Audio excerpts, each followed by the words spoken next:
पश्चिम बंगाल विधानसभा चुनाव की लड़ाई अब दिलचस्प होती जा रही है, खासकर प्रदेश की हाई प्रोफाइल सीट नंदीग्राम में, जहां इस बार बेहद ही रोचक चुनावी लड़ाई देखने को मिलेगी। अब तक इस सीट पर सीधी लड़ाई टीएमसी प्रमुख ममता बनर्जी और बीजेपी नेता शुवेंदु अधिकारी के बीच मानी जा रही थी, लेकिन सीपीएम की ओर से मीनाक्षी मुखर्जी को उतारे जाने से मुकाबला बेहद कड़ा होता दिखाई दे रहा है। दरअसल पश्चिम बंगाल की नंदीग्राम विधानसभा सीट पर कांग्रेस सीपीआईएम गठबंधन ने मीनाक्षी मुखर्जी को मैदान में उतारा है। मीनाक्षी मुखर्जी सीपीआईएम की यूथ विंग DYFI यानी democratic youth federation of India की पश्चिम बंगाल यूनिट की अध्यक्ष हैं। मीनाक्षी की छात्रों और युवाओं के बीच अच्छी पकड़ है। ऐसे में माना जा रहा है कि कांग्रेस लेफ्ट गठबंधन ने उन्हें मैदान में उतारकर महिला कार्ड खेल दिया है।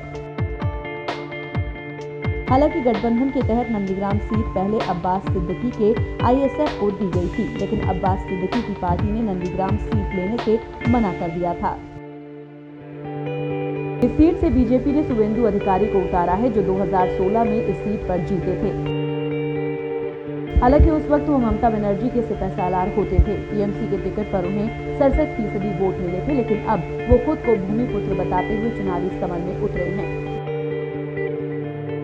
वो ममता बनर्जी को नंदीग्राम में बाहरी बता रहे हैं। शुवेंदु ने कहा कि ममता यहाँ पर मतदान ही नहीं करती, मैं न केवल भूमिपुत्र हूँ बल्कि इस इलाके का नियमित मतदाता भी हूँ।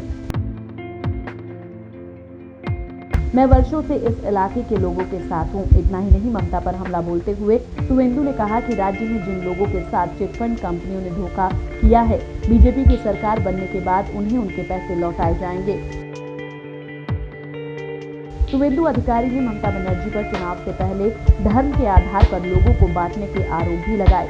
उन्होंने आरोप लगाया कि टीएमसी की सरकार के चलते चिटफंड घोटाला हुआ और उसके नेताओं ने जनता का पैसा लूटा।